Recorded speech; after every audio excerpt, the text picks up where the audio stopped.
dari Mama Siput. Itu dia, si Mama Siput sedang proses menelurkan anak-anaknya teman. Iya, yang berwarna pink-pink gemesin itu adalah telur siput. Betul Tan, telur-telurku ini memang punya warna yang unik. Berbeda dengan cangkang telur ayam atau reptil. Makanya banyak yang menyebutku sebagai siput murbe. Karena bentuk telurku itu tadi mirip seperti buah murbe. Tapi jangan panggil aku mama. Karena aku sebetulnya bisa berkembang biak sendiri. Alias aku bisa menjadi jantan sekaligus betina.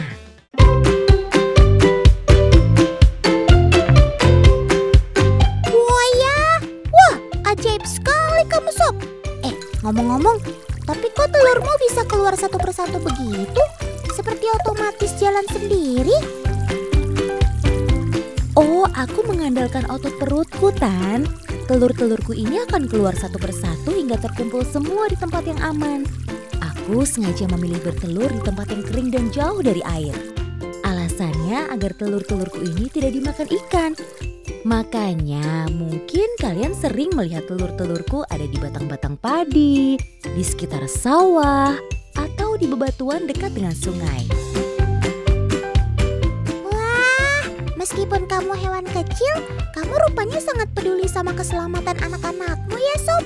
Oh iya, kok Tan lihat-lihat ada banyak banget Sob. Oh iya Tan, sekali bertelur, aku bisa mengeluarkan sekitar 250 butir. Dan aku akan terus bertelur 10-17 kali dalam sebulan. Wow, kamu bakal punya anak-anak banyak sekali dong Sob. Kalau matematika Otan benar, dalam sebulan kamu bisa punya lebih dari 4.000-an anak.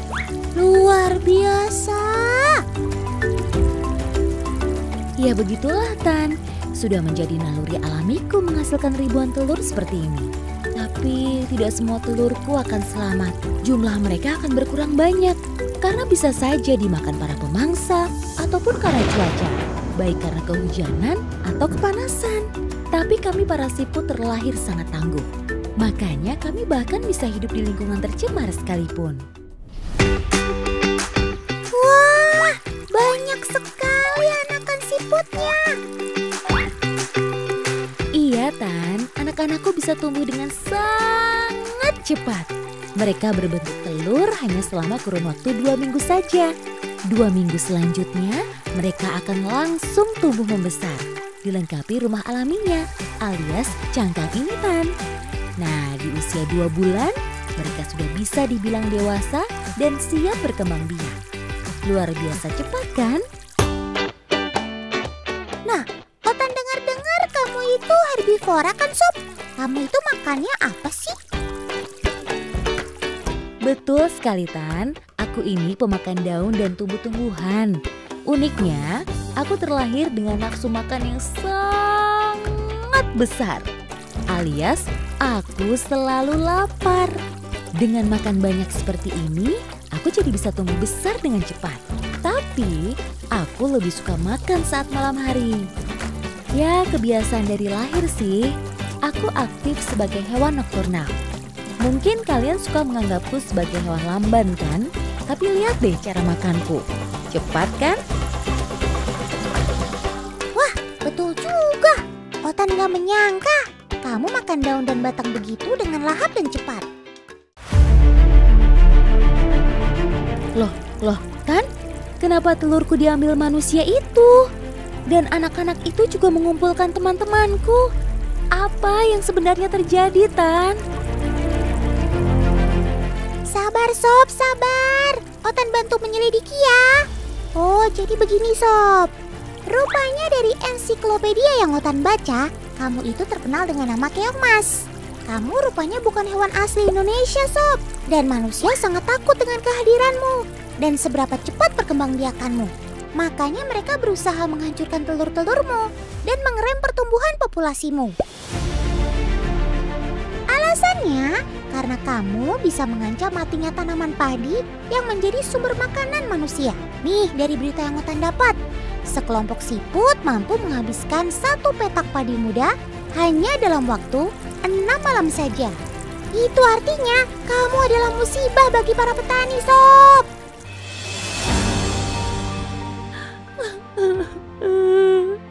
Padahal kan aku tidak bermaksud demikian. Susah payah aku berjuang menelurkan anak-anakku. Tapi manusia menghancurkannya seolah tidak ada artinya. Padahal setauku, kami para siput punya kandungan gizi seperti protein yang sangat baik buat makhluk hidup lain. Memang betul, Sob. Kalau begitu, coba Otan kasih tahu ke teman-teman manusia Otan ya. Jadi teman, meskipun laju pertumbuhan si siput ini luar biasa cepat dan mengancam rusaknya padi dan tanaman makanan lainnya, ada cara lain kok untuk mengontrol populasinya.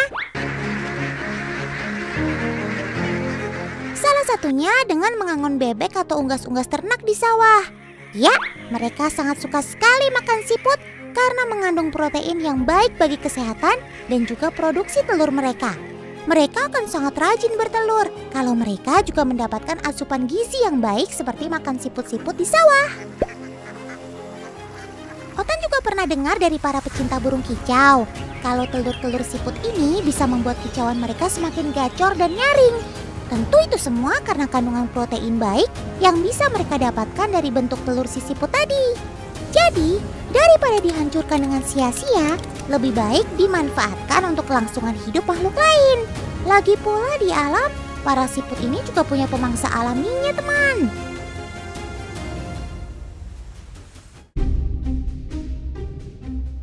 Satu lagi nih, Sobat Otan yang juga jadi mama hebat, teman. Dia adalah si Mama Puffin.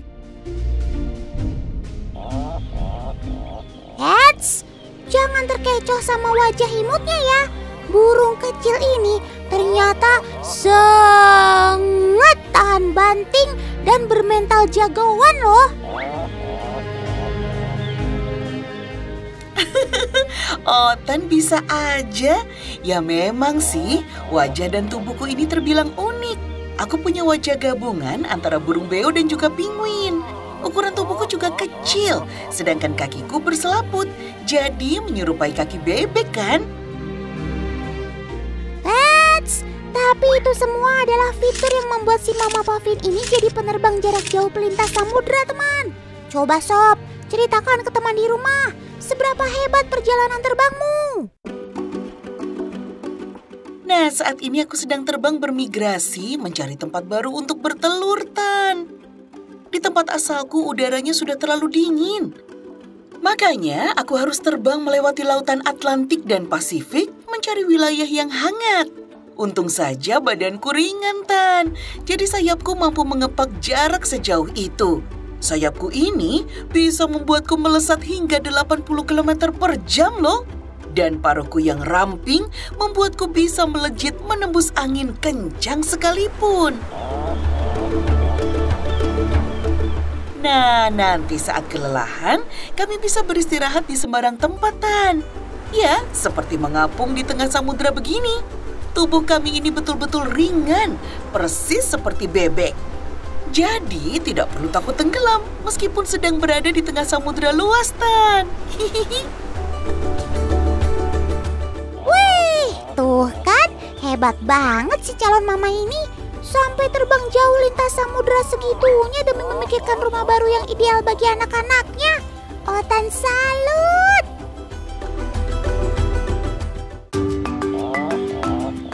Wah, akhirnya sampai juga aku di rumah baru yang hangat.